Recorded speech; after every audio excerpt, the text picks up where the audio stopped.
नेता प्रतिपक्ष की बातों को मैं सुनता था और इससे पहले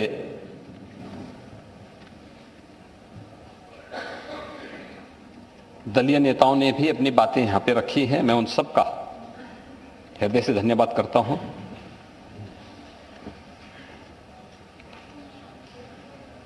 लेकिन मुझे अफसोस हो रहा था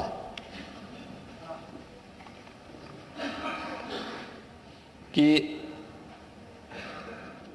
नेता विरोधी दल लीक से हटकर के आजकल बोलने के आदी हो चुके हैं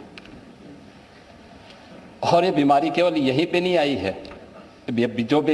बीमारी बिहार में देखने को मिल रही है वही बीमारी यहां भी देखने को मिल रही है। और इसीलिए मुझे,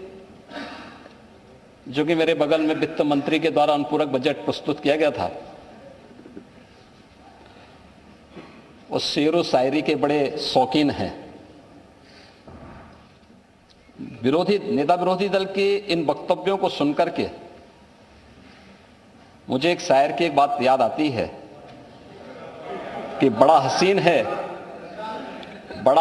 है उनकी जवान का जादू, लगा के आग बहारों की बात करते हैं,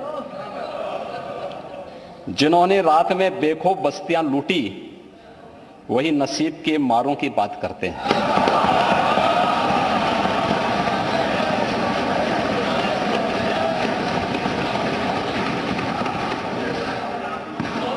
गलत तो नहीं बोला ना?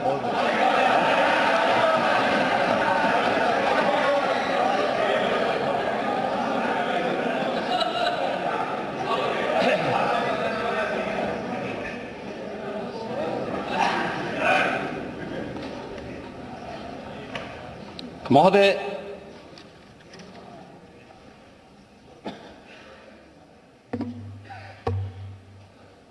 वैसे ये अच्छी शुरुआत है दो प्रकार से कि उत्तर प्रदेश विधानमंडल में, विधानसभा में, विधान परिषद में पिछले 6-7 वर्षों में चर्चा पर चर्चा का एक माहौल बना है और पिछले 22 के बाद से तो इसमें और भी अच्छी एक सकारात्मक पहल हुई है और उसमें भी विरोधी पक्ष के लोग खूब तैयारी करके आना चाहते हैं। ईश्वर इनको इसी प्रकार से प्रगति करे और हमेशा विपक्ष में बैठे रहें, ये हम प्रार्थना करते हैं। आज यहां पे जो चीजें चल रही थी अनुपूरक बजट के बारे में, मुझे आश्चर्य हो रहा था कि नेता विरोधी दल तो प्रदेश में 2012 से 2017 के बीच में मुख्यमंत्री के पद पर भी प्रदेश को अपनी सेवाएं दे चुके हैं, कई बार संसद में भी रहे हैं और सप्लीमेंट्री डिमांड्स के बारे में थोड़ा जानकारी और अच्छी ले लेते तो संभवतः उससे ज्ञानवर्धन होता, अन्य अपने समाजवादी सहयोगियों को भी वह अच्छी तरह बता सकते थे। खैर, 4 बार प्रदेश में समाजवादी पार्टी की सरकार थी, अलग अलग समय में उन्होंने यहां पे प्रदेश में कार्य किया, लेकिन 2017 के बाद उत्तर प्रदेश के बारे में, 2017 के पहले का उत्तर प्रदेश और 2017 के बाद का उत्तर प्रदेश, 2017 के पहले का उत्तर प्रदेश अपनी अराजकता, गुंडागिर्दी, भ्रष्टाचार, अव्यवस्था और यहां के युवाओं के लिए पहचान का संकट वाला उत्तर प्रदेश बन गया था। और महोदय, 2017 के बाद का उत्तर प्रदेश डबल इंजन सरकार में आदरणीय प्रधानमंत्री जी के मार्गदर्शन में आज यही उत्तर प्रदेश है, देश की सबसे बड़ी आबादी का राज्य है।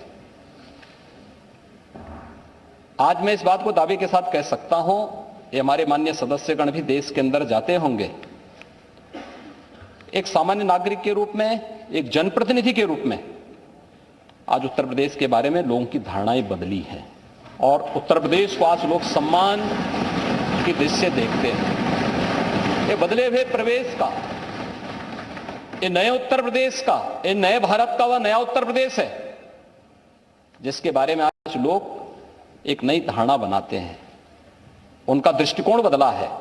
जैसे दुनिया का दृष्टिकोण भारत के प्रति बदला है, ऐसे ही देश और दुनिया की धारणा उत्तर प्रदेश के बारे में भी बदली है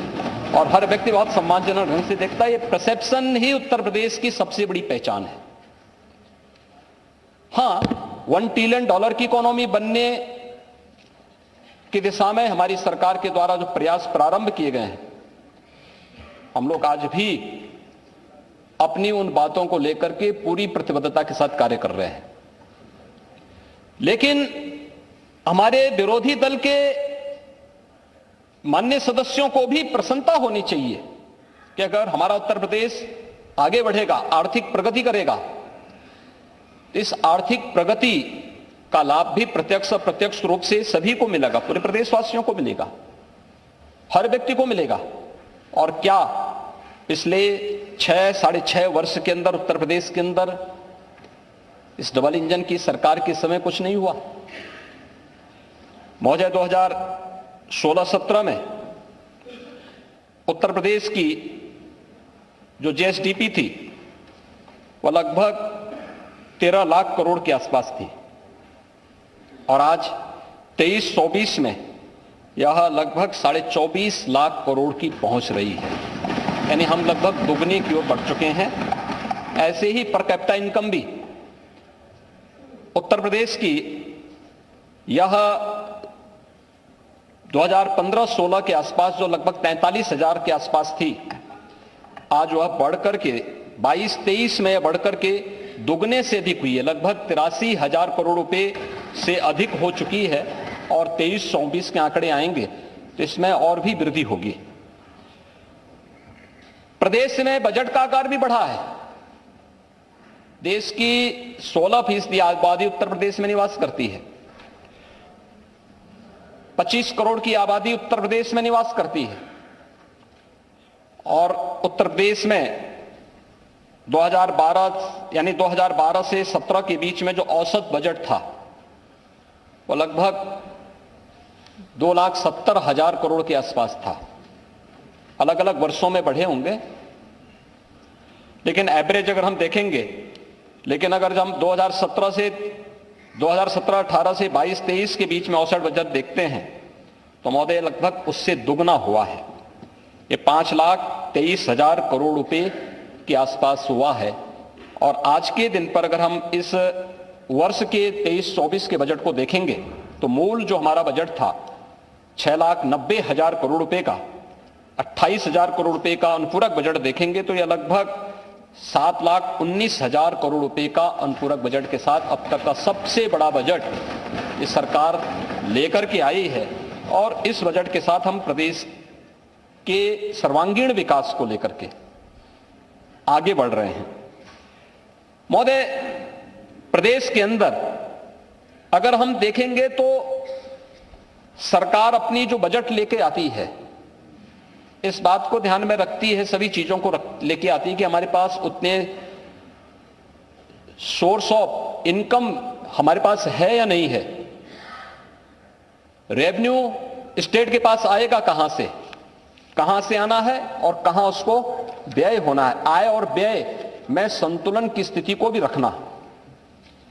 प्रदेश सरकार को इन सभी चीजों को ध्यान में रखना होता है और उन्हीं सब बातों को ध्यान में रख करके अगर हम कार्य करते हैं तो उसके परिणाम भी हम सबके सामने आते हैं। हम देखेंगे कि प्रदेश ने जो प्रदेश का राजकोषीय प्रबंधन है वह बेहतरीन तरीके से आज आगे बढ़ता हुआ दिखाई दे रहा है और उत्तर प्रदेश जैसा राज्य रेवेन्यू सरप्लस स्टेट के रूप में जाना जाए, आज के दिन पे ये संभव हुआ है और प्रदेश के अंदर इन सभी कार्यों को हम बहुत तेजी के साथ आगे बढ़ाने का कार्य भी कर रहे हैं। प्रदेश के अंदर अगर हम यहां पर विभिन्न कार्यों से देखेंगे, विभिन्न उनके साथ देखेंगे, जो हमने रेवेन्यू प्रदेश के अंदर अलग अलग, उसमें प्रदेश के अंदर रेवेन्यू का जो राजस्व सरप्लस स्टेट के रूप में आज प्रदेश आया है, तो प्रदेश के अंदर अगर 16-17 में को राज्य कर का जो राजस्व था वो 86,000 करोड़ रुपए था। आज यही बढ़कर के 23-24 में राज्य कर का जो राजस्व लक्ष्य है हमारा, यह लगभग आज के दिन पर प्रदेश के अंदर यह बढ़कर के हम लोग इसे लगभग 1.5 लाख करोड़ रुपए तक पहुंचाने में सफल हुए हैं। प्रदेश के अंदर स्टैंप एंड रजिस्ट्रेशन में जो लगभग 11,000 करोड़ रुपए 16-17 में प्राप्त हुआ था, आज वही बढ़कर के 23-24 में हम उसे 34,000 करोड़ रुपए तक पहुंचाने में सफल हुए हैं। वैट एंड टैक्स के आधार पर जो सेल टैक्स था 49,000 करोड़ रुपए का कुल रेवेन्यू प्रदेश को प्राप्त होता था,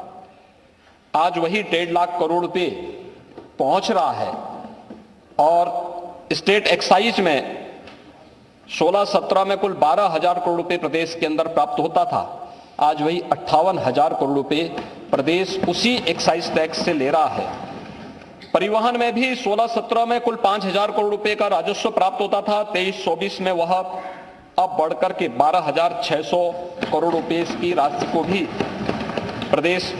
उससे आगे बढ़ चुका है। महोदय, ये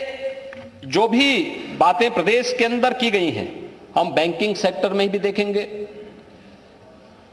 आज प्रदेश के बारे में नेता प्रतिपक्ष जो आंकड़े यहां प्रस्तुत कर रहे थे, वे वास्तविक आंकड़े नहीं थे। उन्होंने जो भी तथ्य यहां पे रखे थे, मुझे लगता है कि अच्छा होमवर्क नहीं हो पाया होगा उनका। वैसे भी उनके पास फुर्सत कहां है कि होमवर्क कर सकें और उनके बारे में देख सकें, लेकिन एक प्रयास उन्होंने किया। तथ्य और आंकड़े दोनों सही नहीं थे। महोदय, अगर बैंकिंग सेक्टर में जो कार्य यहां पे हुए हैं 22-23 में अगर हम देखेंगे तो प्रदेश में बैंकों के माध्यम से जो ऋण वितरित हुआ है 2,42,000 करोड़ रुपए का ऋण वितरित हुआ है। और 23-24 में, तो 22-23 में ही अगर हम देखेंगे तो प्रदेश के अंदर जो पहले की तुलना में जो बैंकों की शाखाएं खोलने की बात रही हो, आज मैं कह सकता हूं कि उत्तर प्रदेश के अंदर 5 किलोमीटर के दायरे में या तो बैंक की शाखा है या हर गांव में हम लोगों ने बैंकिंग कॉरेस्पॉन्डेंट सखी के माध्यम से बैंक की सेवाएं हर ग्राम पंचायत तक उपलब्ध करवाने का काम किया है। और इसका परिणाम है आज प्रदेश के अंदर कि प्रदेश के अंदर जब इस संबंध में उत्तर प्रदेश की बात आती है तो बैंक और वित्तीय संस्थाओं में फंड आकर्षित करने में देश के अंदर 16.2% निवेश में हिस्सेदारी के साथ उत्तर प्रदेश देश में शीर्ष स्थान पर रहता है। यह डाटा मेरे नहीं है, किसी मैगजीन के नहीं है। जब मैं मैगजीन की बात पे आऊंगा तो अंत में आऊंगा, लेकिन आरबीआई ने जो अपने बुलेटिन जारी किया है अगस्त 23 का, उसमें उत्तर प्रदेश को उन्होंने शीर्ष राज्यों की श्रेणी में रखा है।